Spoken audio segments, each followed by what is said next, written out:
సరిగా కూర్చోలేరు, నిలబడలేరు, నడవనులేరు.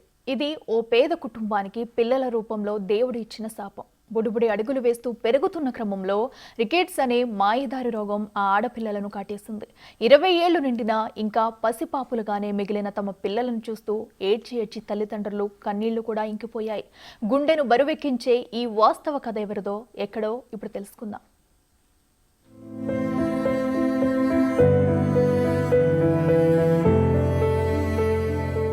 నిఖిత, నితిష అందరు చిన్నారుల్లాగానే బుడిబుడి అడుగులతో ఇంట్లో సందడి చేసి అమ్మా నాన్నల కంటి పాపలుగా కలల రూపాలుగా పెరిగే క్రమంలో అనుకోని ఓ మాయదారి రోగం రికెట్స్ రూపంలో ఆ అడుగులను కబలించి వేసింది.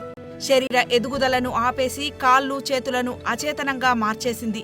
దీంతో వీరు నడవలేరు, నిలబడలేరు, ఎక్కువసేపు కూర్చోలేరు. చేతులు కొంచెం కదిలించగలిగినా పట్టు తక్కువ. దీంతో స్వంతంగా తినలేరు. ఎవరో ఒకరు నిరంతరం వెన్నంటి ఉంటేనే వీళ్ళ జీవితం ముందుకు సాగుతుంది.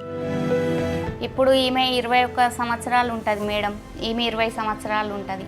పిల్లలు పుట్టినప్పుడు అందరిలాగానే మంచిగానే ఉండే. చిన్నప్పుడు 2 ఏళ్ల వరకు మంచిగా ఉన్నారు, మంచిగానే ఉండే. వాళ్ళు పెరుగుతున్న కొద్దీ ఈ చెస్ట్, ఈ బొక్కలు ఎక్కువై, ఇవన్నీ ఎక్కువై, వాళ్ళు ఏజ్ ఎక్కువైనా కొద్దీ బరువు మీద పడి ఏం చేసుకోలేకుండా అయిపోతుండ్రు. స్కూల్కి వెళ్ళిండ్రు, ఒక 4th క్లాస్ వరకు వెళ్ళిండ్రు, మంచిగానే వెళ్ళొచ్చేది.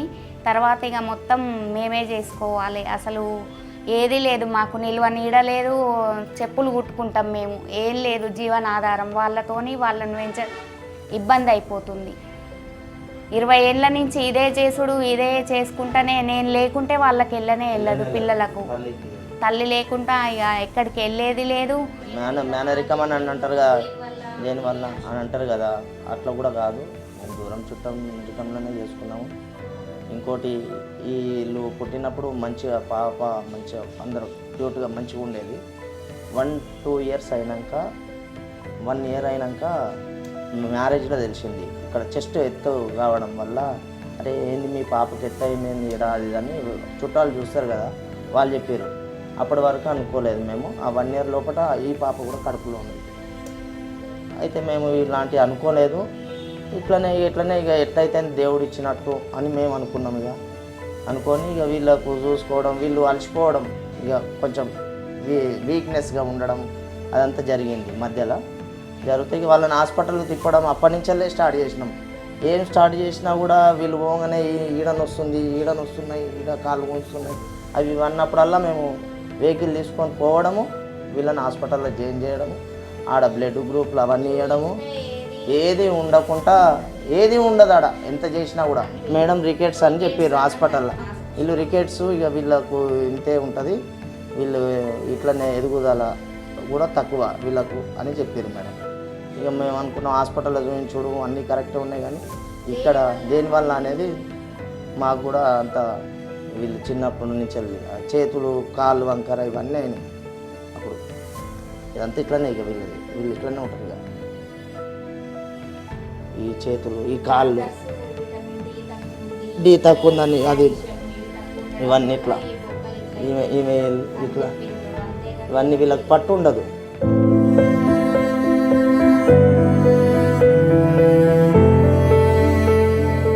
నల్గొండ జిల్లా మాల్కి చెందిన శ్రీనివాస్, అనితల పిల్లలు ఈ నిఖిత, నితిష. చెప్పులు కుట్టి ఆ చెప్పులు అమ్మడం ద్వారా బతికే శ్రీనివాస్ పిల్లల కోసం ఉన్నదంతా దారపోసి తిప్పని ఆస్పత్రి లేదు. చివరకు కటిక బీద స్థితికి చేరిపోయారు.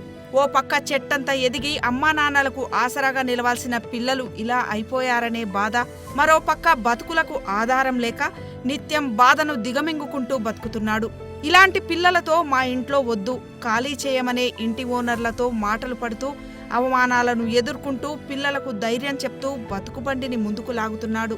అయితే వీళ్ళు మొత్తం ఇట్లనే వీళ్ళు ఏడికి పోయినా కూడా, ఏడికన్నా చుట్టాల దగ్గర పోయినా కూడా వాళ్ళు నవ్వుకుంటూ ఉంటుంటారు.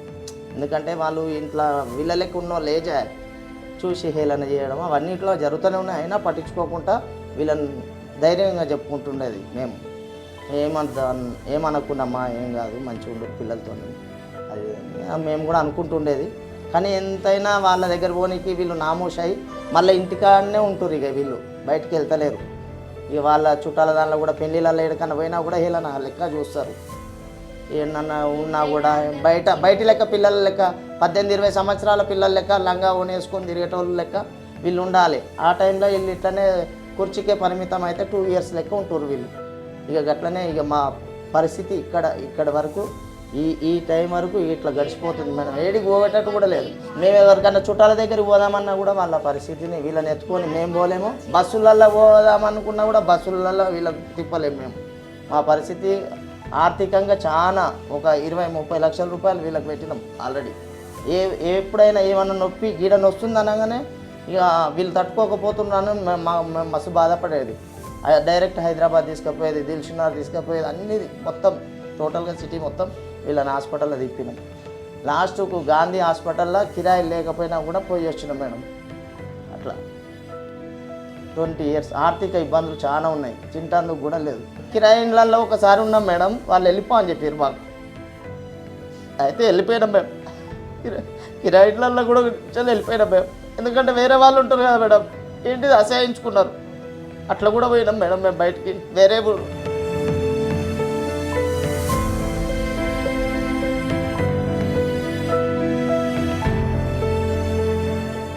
ఆదుకునేటోళ్ళు లేరు మేడం. ఆర్థికంగా చాలా ఇబ్బంది ఉంది.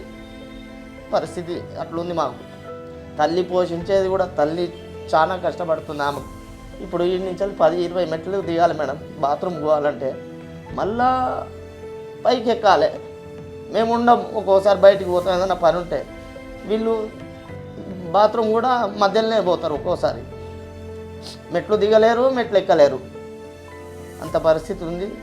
బ్రతుకు తెరువు కూడా ఇప్పుడు ఇట్లా ఉన్నాం అంతే చూడడానికి. కానీ లోపల మస్తు బాధ ఉంది, చెప్పలేని పరిస్థితి ఉన్నాం.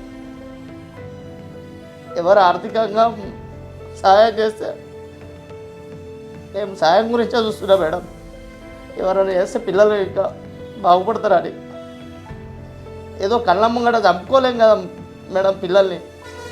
మాకు లేకపోయినా కానీ పిల్లలని మంచిగా ఉండాలని చూస్తున్నాం మేడం. ప్రభుత్వం నుంచి వెళ్ళి మాకు రేవంత్ రెడ్డి గారైనా సరే, ముఖ్యమంత్రి గారు మా ఉంచి దయ ఉంచి పిల్లలకు, మా ఎమ్మెల్యే బాలనాయక్ గారైనా ఏమైనా తక్షణం సహాయం చేయాలని మేము కోరుకుంటున్నాం మేడం. మా పాపకి ఏదన్నా చిన్నపాటి జాబ్ లెక్క ఏదన్నా ఒకటి ఇస్తే వాళ్ళు భవిష్యత్తులో ఆమె బాగుపడుతుంది. ఇంటి నుంచి వెళ్ళి వర్క్ చేసుకోవడం. వాళ్ళ పని వాళ్ళు చేసుకోలేరు, అసలు ఏం చేసుకోలేరు. తినడం కూడా తినిపిస్తేనే తింటారు అంతే. ఇక వాళ్ళు ఏం చేసుకోలేరు. వాళ్ళ భవిష్యత్ ఏందో ఏం చేపిస్తారో మీరే చెయ్యాలి. ఏదన్నా దారి మీరే చెప్పాలి. వీళ్ళకు తిప్పి హాస్పిటల్లో తిప్పి అదైపోయినాం మేము. ఇప్పుడు తినడానికి కూడా తిండి లేకుండా ఇబ్బందే ఉంది, చాలా ఇబ్బంది ఉంది. 20 ఏళ్ళు ఇప్పుడు మంచిగా ఉంటే మంచి జాబ్ హోల్డర్స్ అట్లా ఉంటుండే.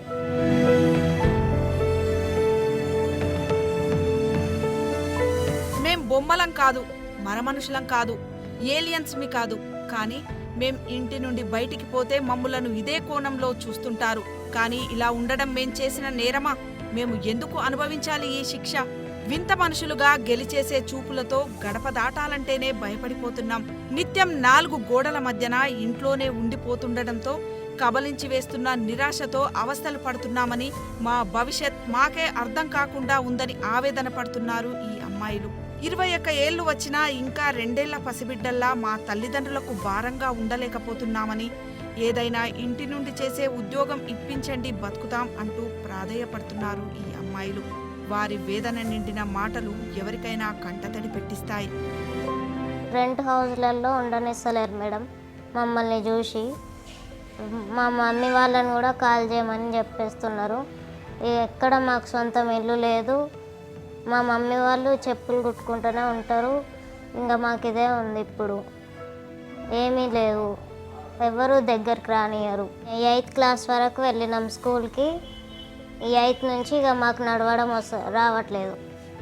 బాత్రూమ్ దగ్గర అది ఇబ్బంది అవుతుంది మాకు. ఓపెన్ 10th మొన్న రాసినాం, అప్పుడు కూడా కొంచెం ఇబ్బంది అయింది. ఇప్పుడు నేను ఏదైనా వర్క్ ఫ్రమ్ హోమ్ చేయాలని అనుకుంటున్నాను. చెల్లె 6th వరకు చదివింది మేడం. నేను 8th వరకు వెళ్ళిన స్కూల్కి. ఎక్కువ ఎక్కడికి వెళ్ళలేము, ఎండలో కూడా ఉండలేము. ప్రభుత్వం నుండి వీరికి ఇప్పుడు కావాల్సింది నిలువు నీడ. కొంత ఆర్థికంగా చేయూత అవి ఇచ్చి వీరి బాధకు కొంచెమైనా ఉపశమనం కల్పిస్తే బాగుంటుంది.